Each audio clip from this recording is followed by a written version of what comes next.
My name is Gavin Evans, and this is my review of VHS 99. Don't worry, you don't have to watch the other 98 movies.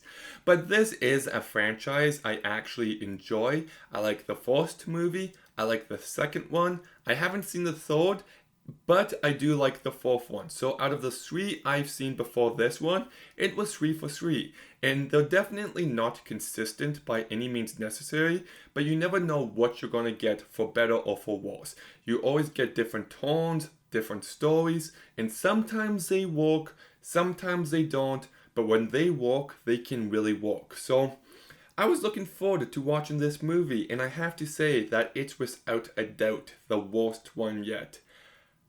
I did not like this movie at all. There's not a single segment of it I liked.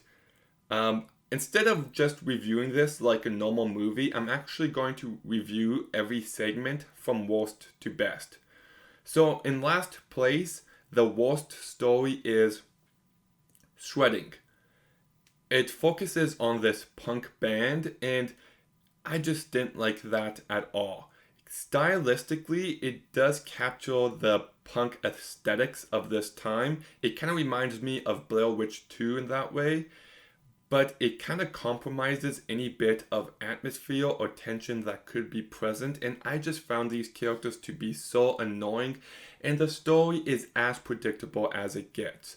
It's so generic, you know every twist and turn before it happens, and even though there's some cool effects at the end of it, it's not enough to make up for a completely scaleless, tensionless, atmosphereless, forgettable doll fest. So that's why it's my least favorite. My second least favorite, in fourth place, is Suicide Bid. Now I'm going to be honest, there was a good 5 minutes of this one that I really enjoyed. That I found it to be disturbing, tense, and to have some really cool effects.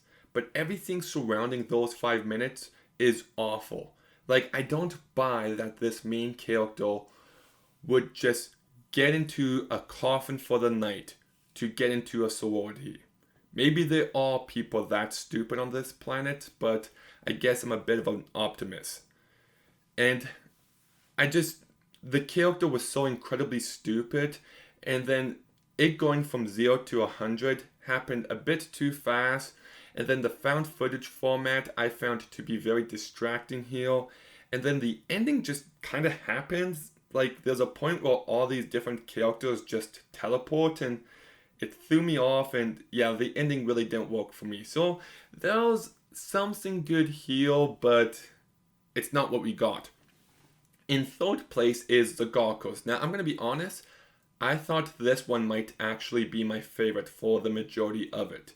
It focuses on this group of boys who are complete perverts, and they're watching the hot neighbor from across the street. And I knew there was going to be something off about her, and I thought it was building to that incredibly well. And then everything just went from 0 to 100 just like that, and it just made it instantly forgettable.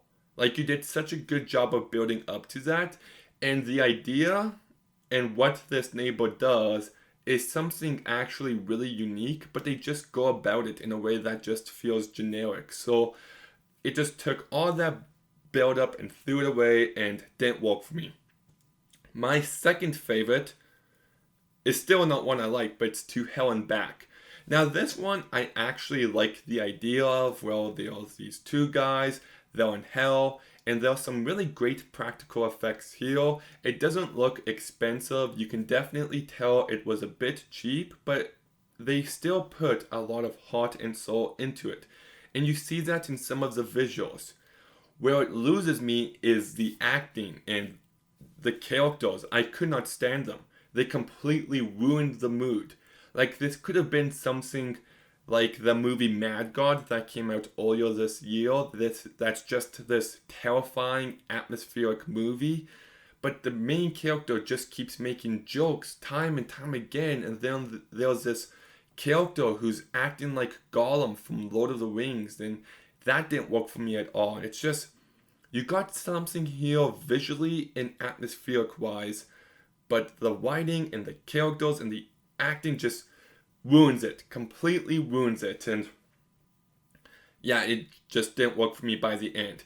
And then that leaves what is my favorite one, and it's Aussies Dungeon. Now, I don't like this one at all, just like the rest. But the reason why this is number one is because the first 40% of this one is perfection. It captures the style of a 90s game show for kids so perfectly. It kind of reminds me of that show Get Slimed or whatever.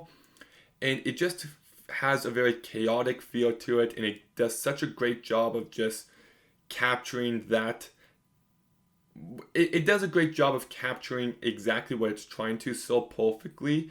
And then when things take a dark tone, I was just like, oh my goodness, like this is bloody and messed up, and this is really effective. And if it ended right there, I'd be like, this one was great.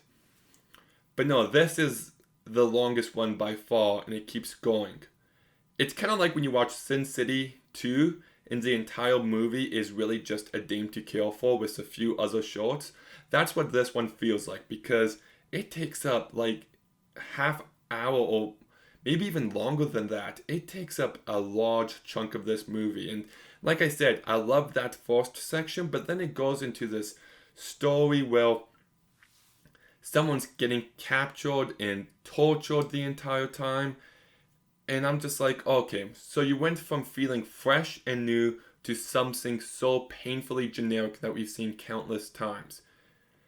And then we get this ending that is just so nonsensical. Well, there's no rules or explanations. Things just kind of happen. And it went from great, unique, legitimately really horrific and effective to just end already. So that's a shame. So that's the way I would rank the segment. So unlike the other ones, it's not really overly inconsistent, but there's not a single good one of the bunch. I do love how there's no overarching story about, well, people are forced to watch videotapes like the other ones. I always hated that. But yeah, like the acting, I didn't find to be impressive. The directing, I didn't find to be impressive.